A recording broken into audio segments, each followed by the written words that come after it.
Sikap JJ yang tenang saat dihadapkan pada skandal yang dilakukan Syahnaz istrinya masih menyisakan selaksa tanda tanya. Banyak yang menyanjung, tapi tidak sedikit pula yang merundung JJ sebagai lelaki tak punya harga diri. Tapi, mata batin Velin Ratu Ayu melihat ada sebuah kekuatan besar yang mengelilingi JJ dan membuat ia cooling down dan menerima Syahnaz dengan lapang dada. Menurut penerawangan Velin, ada dua sosok penting dan punya andil sangat besar di balik sikap JJ yang oleh banyak orang dinilai tidak masuk akal dan dipaksakan. Nama sang kakak ipar, Nagita Slavina, konon menjadi salah satu tokoh penting dan sangat berjasa mendorong JJ memaafkan dan menerima kembali Syahnaz. Kaget ya, karena gini, itu tadi aku melihat karakter seorang Gigi ini orangnya adalah sabar, kemudian karakter dia adalah orangnya itu tadi, manusia tidak ada yang sempurna, prinsip dia bahwasanya kita semua juga pernah melakukan kesalahan ya, dan di situ dia itu bijaksana sekali. Ketika dia mendengar itu, pertama reaksinya adalah kaget pasti, kecewa pasti ya, tapi untuk marah mau gimana, ini kan bukan aku yang menjalani hidup ini, walaupun aku pernah di posisi itu, tapi gue juga sabar gitu. Jadi dia memposisikan diri dia itu adalah ya sudah, mau gimana, ini udah kejadian, tapi dia punya pikiran bagaimanapun ini harus bisa diredam, dan bagaimana caranya kita rangkul kembali keluarga kita yang lagi salah jalan, anggap aja lagi salah jalan, dan kita harus mensupport dia bagaimana caranya meluruskan jalan yang salah ini supaya lurus lagi gitu. Jadi karena sifat bijaksananya beliau ini, sehingga ya alhamdulillah ya semuanya bisa selesai dengan baik, dan dia juga support besar-besaran kepada keluarga besar kedua belah pihak ini gitu. Salah satunya adalah ya itu tadi, pendekatan secara personal. Prinsip dia adalah aku pasrahkan jodoh mati rezeki maut aku kepada Allah Subhanahu wa taala. Toh misalnya itu terjadi, biar Allah aja yang. Jadi dia tuh istilahnya aku selalu sama dia adalah wanita yang tegar, wanita yang masa bodoh, yang penting rumah tangga gue aman, suami gue pulang, mengerti tanggung jawab dan tugasnya kepada anak dan istri itu. Salut aku sama dia.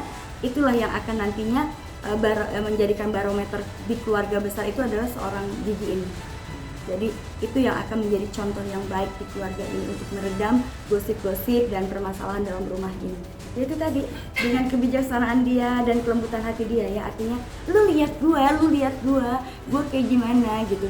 Kalau di dunia entertainment ya emang seperti ini konsekuensinya. Lu lihat gue, kasih kesempatan, gue akan menjamin semuanya akan baik-baik saja. Itu tadi.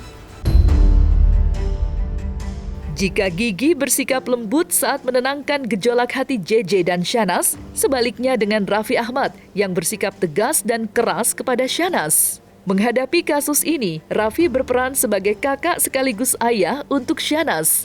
Konon, Raffi sempat takut dan panik kalau adiknya diseret ke jalur hukum atas perkara pidana perzinahan. Dia lebih tegas ya, sikap tegas yang diambil seorang kakak kepada adiknya adalah yaitu tadi, dengan perdamaian, dengan satu kondisi, ketika lu melakukan ini lagi ke depannya gue gak mau ikut campur urusan lu, terserah lu mau angkat kaki, lu harus meninggalkan apa yang lu punya semuanya di sini, dan anak-anak lu hidup sendiri, terserah, gue gak mau ngakuin lu lagi keluarga. Ini yang dijadikan dasar dan landasan. Itu kenapa pada akhirnya S ini takut ya untuk melakukan sesuatu, dan seperti yang kemarin akhirnya dia mengakuin apa yang terjadi, karena itu juga ada tekanan dari situ. Memaafkan dengan ya menyesal pasti, marah pasti, tapi dia memaafkan dengan kondisi ya, artinya dengan kondisi dimana dia juga punya PR banget untuk bagaimana merubah gitu apa yang menjadi keburukan dari adiknya, untuk berubah untuk supaya jauh lebih baik lagi ke depannya dalam rumah tangganya.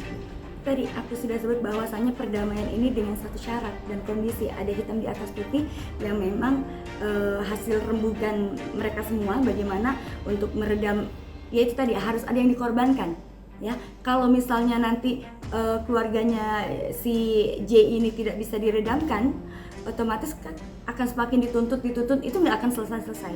Makanya tindakan yang diambil adalah pendekatan seorang kakak kepada adik ipar ya, berarti ya, kepada adik iparnya untuk meredam emosi secara personally, istilahnya lu lihat gue. kasih kesempatan lagi sekali lagi itu. Dan kemudian selain itu juga dari pihak keluarga juga meyakinkan dengan cara, yaitu tadi aku nggak bisa sebut, artinya yang berkaitan dengan bisnis ke depan untuk masa depan mereka semua itu. Berbagai macam cara yang dilakukan seorang kakak untuk bisa istilahnya memberikan saran kepada adiknya untuk melakukan itu. Tapi ya balik lagi ya, personalnya mungkin kalau tidak dilakukan oleh si S ini, pada akhirnya kakak ini yang melakukannya sendiri dengan pendekatan secara personal itu tadi. Makanya di sini untuk meredam semua isu, tugas seorang kakak dan keluarga besar dia bagaimana caranya supaya ini tidak berlarut-larut sebenarnya dengan kondisi yaitu tadi. Insya Allah aku sih melihatnya ada ke situ ya, arahnya ke sana, lebih ke keluargaan, jadi lebih merangkul. Jadi seorang R ini orangnya kan humble dan juga dia juga orangnya peduli, sangat peduli ya. Kalau dia bisa menolong orang, apalagi menolong orang teman dekatnya, dan apalagi orang ini sudah di teman dekatnya dan juga sudah pernah disakitin oleh keluarganya dia. Itu antisipasi yang paling bijaksana buat aku untuk satu keluarga besar ini. Karena kan kalau dibilang ya, apalah artinya uang kalau kita tidak bahagia. Tapi tapi kita akan merasa gini, aku punya uang tapi aku bisa membuat orang bahagia dan juga damai, itu kan akan lebih berarti gitu loh. Jadi itu yang dilakukan seorang R ini. Jadi menurut aku ini suatu hal yang bijaksana dan juga sangat aku bilang smart sih ya untuk meredam. Karena kalau nggak diredam dengan seperti itu, dengan secara kekeluargaan dan personal, ini tuh nanti ranahnya akan panjang nih.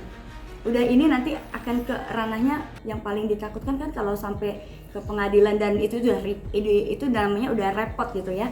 Dan apalagi kalau udah urusan dengan yang namanya baju coklat-coklat dan ke pengadilan, wah itu sangat-sangat repot dan makan waktu, energi, dan ya tambah malu gitu. Jadi mereka berusaha sebaik mungkin bagaimana meredam itu semua dengan itu tadi, walaupun harus mengeluarkan kondisi-kondisi itu tadi ya, mengkondisikan keadaan tadi itu.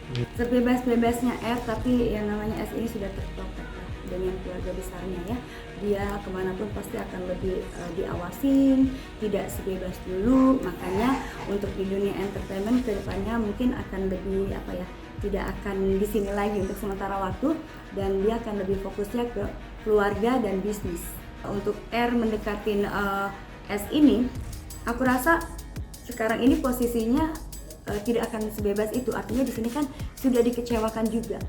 Artinya tadinya R berharap S akan melakukan hal yang sama, tapi ternyata meleset gitu. Praduganya meleset. Tadinya dipikirnya bahwa R ini mau berpisah juga sama J, tapi ternyata meleset kan. Dan itu yang membuat akhirnya R itu ilfil.